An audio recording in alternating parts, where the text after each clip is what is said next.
2021 жылдың 1 қазаны күні Абай атындағы Қазақ ұлттық педагогикалық университетінің математика, физика және информатика институтында ұстаздар күніне орай білім мен ілімнің бастауы ұстаз атты мерекелік концерттік кеш өтті. Айтулы шара институттың студенттік өзін-өзі басқару ұйымының ұйымдастыруымен офлайн форматта жүзеге асты. Концерттік кеште институттың дамуына үлес қосып жүрген барша оқытушылар құрамы шақырылды.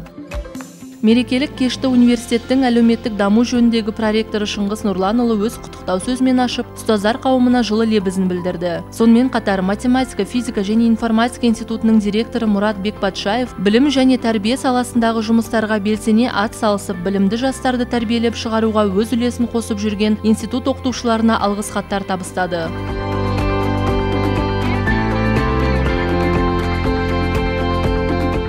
Мерекелік кеш барысында институттың өнерлі жастары тамылжыта ән шырқап, қасиетті қара домбырада күмбірлете күй орындап, көңілді қойылымдар сахналанып, арулар мың бұрала би билеп, барша көрермендерге мейрам алды көтеріңкі көңіл күй сыйлады.